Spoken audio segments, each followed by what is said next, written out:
حسن دیکھ کے لوگوں نے ایمان لے آنا تھا۔ اس کو حضور پاک کے ساتھ یہودی کے بچے کو عشق ہو گیا، محبت ہو گئی۔ وہ کسی کے سامنے اظہار نہیں کر سکتا تھا، بچہ تھا، باپ کو بتاتا تو باپ مار دیتا۔ اس عشق کی لگن اپنے اندر ہی لگا لی، اس عشق کی آگ میں جلنے لگا۔ جلتا جلتا یہ لمحات پہنچے کہ کبھی بکریاں چرانے کے بہانے حضور پاک کا دیدار کرتا، مسجد نبی میں سرکار صحابہ کرام کو درس دیتے تو کھڑکی پر کونے پر چھپ کر سرکار کو دیکھتا رہتا، اور سرکار کو پتا تھا کہ مجھے کوئی دیکھ رہا ہے، دیکھتا رہتا۔ ایک لمحہ گزرا، رات دیر ہو گئی، والدین نے بھیجا گھر کا سامان لینے کے لیے، سودا لینے آیا، لیکن عشق مصطفیٰ تھا، رسول اللہ کے ساتھ محبت کا رشتہ جڑ چکا تھا۔ وہاں کھڑا سرکار کوئی دیکھتا رہا، سرکار کوئی دیکھتا رہا، ٹائم کا پتہ ہی نہ چلا۔ رات دیر سے گھر پہنچا، باپ نے پوچھا کہاں رہ گیا تھا؟ سودا نہیں لے کے آیا۔ کہنے لگا بابا جو سودا میں لے کے آیا ہوں وہ تو نہیں سمجھ سکتا، جو سامان میں لے کے آیا ہوں وہ تجھے سمجھ نہیں آ سکتی۔ باپ یہودی تھا، سمجھ نہ آئی، بیٹا بیمار ہو گیا۔ لگن حضور پاک کے ساتھ اتنی ہوئی کہ عشق کی آگ میں جلنے لگا، عشق کی آگ میں اتنا جلا بیمار ہو گیا۔ آخری لمحات پہنچے، باپ نے بڑے طبیب بلائے، بڑے ڈاکٹر بلائے، کسی کو بیماری سمجھ نہ آئی کہ بیماری کیا ہے۔ عشق جنہ دے ہڈی رچیا انہاں نہیں پچ جانا، سونے پامے ملن ہزاراں تے اساں نہیں یار بٹانا۔ اصل بیماری تو عشق کی لگ چکی تھی، ڈاکٹر کی بیماری نہیں تھی، طبیبوں کی بیماری نہیں تھی، سارے طبیب تھک گئے، آخری طبیب محمد عربی باقی تھا، سارے طبیب چلے گئے۔ آخری ایام آگے، چارپائی پہ لیٹ گیا، لمحات آخری ہیں، سانسوں کی مالا ٹوٹ رہی ہے، جسم سے جان جانے والی ہے۔ باپ سے کہنے لگا ابا میری آخری خواہش ہے، اگر تو پوری کر دے وعدہ کر میرے ساتھ۔ اور باپ کا اکلوتا بیٹا اپنے باپ کا، اس نے کہا بیٹا کروں گا۔ کہنے لگا کہ میری ایک خواہش ہے، جا کے محمد عربی سے کہہ دو کہ تیرا غلام تیرے عشق میں مر رہا ہے۔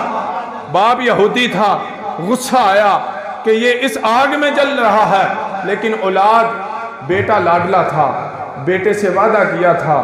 نکلا گھر سے، رسول اللہ کی بارگاہ میں گیا، جا کے کہنے لگا میرے بیٹے کو تیرے ساتھ عشق ہو گیا ہے، تو اسے محبت کرنے لگا ہے، تو میرا بیٹا آخری سانسوں پہ ہے، وہ چاہتا ہے کہ اس کو جانے سے پہلے اپنے محمد عربی کی زیارت ہو جائے، زیارت کر لے۔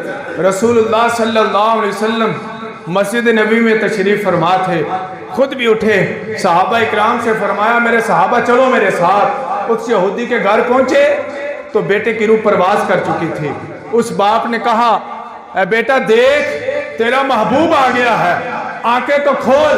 وہ روح جب پرواز کر رہی تھی، رسول اللہ تشریف لے کے آئے تو جسم میں روح دوبارہ واپس آ گئی، دوبارہ واپس آئی، آنکھ کھلی، رسول اللہ صلی اللہ علیہ وسلم کا دیدار ہوا۔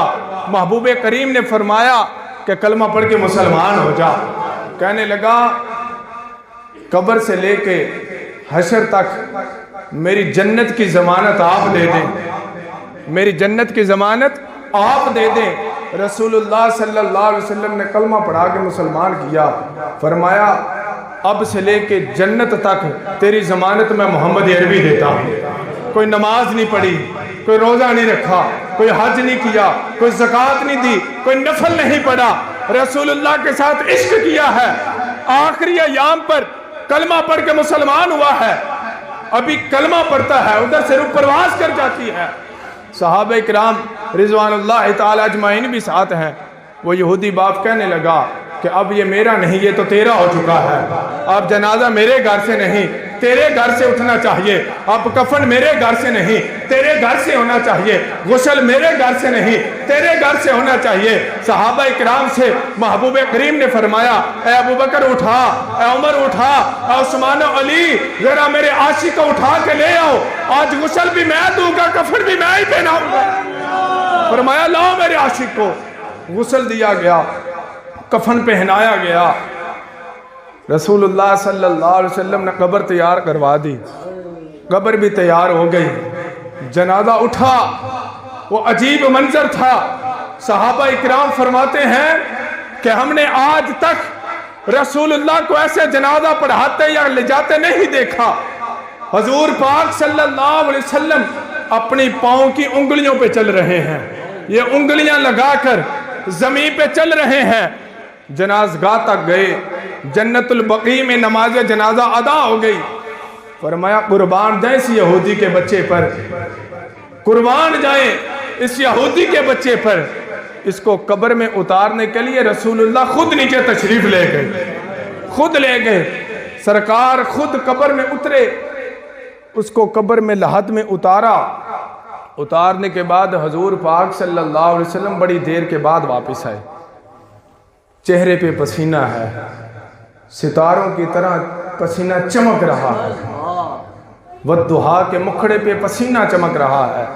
صحابہ اکرام نے عرض کی یا رسول اللہ لگتا ہے قبر میں کافی مشقت اٹھانا پڑی ہے جس وجہ سے آپ کو پسینہ آ گیا ہے۔ حضور پاک نے عرض کی، فرمایا اب میرے صحابہ بالکل مشقت کرنی پڑی ہے۔ عرض کی نا بعد میں حضور یہ معاملہ عجیب تھا، آپ پاؤں کی تلیوں پہ چل رہے تھے، قبر میں بھی خود تشریف فرما ہوئے اور پسینہ بھی آ گیا ہے، یہ کیا معاملات ہیں؟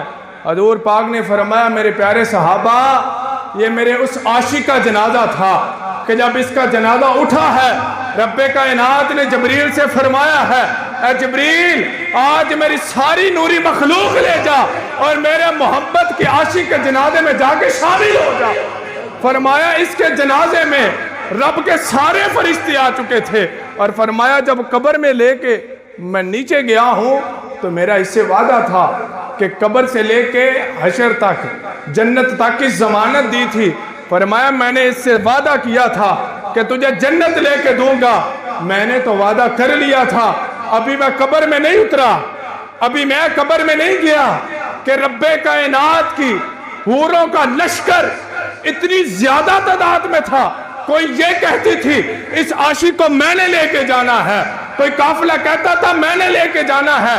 اے میرے صحابہ قبر میں بھی اس عاشق کو لینے کے لیے رب کی حوریں آ چکی تھی۔ فرمایا رب کائنات کی وہ نوری مخلوق ایک اس کے جنازے میں شامل تھی، ایک قبر میں لینے کے لیے آئی تھی۔ یہ میرے عاشق کا جنازہ تھا اور عاشق کا جنازہ ہے، ذرا دوم سے نکلے گا۔ صدیق اکبر بھی رشک کرنے لگے، فاروق اعظم بھی رشک کرنے لگے، کہنے لگے کاش آج صدیق اکبر مر جاتا، کاش آج عمر فاروق مر جاتا، کاش آج عثمان غنی مر جاتا، آج علی تو مر جاتا، رسول اللہ خود تجھے قبر میں اتارتے، فرشتے تیرے جنازے میں آ جاتے، حوریں تجھے لینے کے لیے آ جاتی۔ یہ رسول اللہ کے ساتھ عشق کا عالم یہ ہے، محبت کا عالم یہ ہے۔ یہودی کے بچے کو رسول اللہ کے ساتھ عشق ہوتا ہے، سرکار خود قبر میں اتارنے آ جاتے ہیں، اور اگر رسول اللہ کا امتی ہو کر اس کا بیٹا رسول اللہ کے ساتھ محبت کرے گا تو رسول اللہ خود کیوں نہ اس کی قبر میں آ جائیں گے۔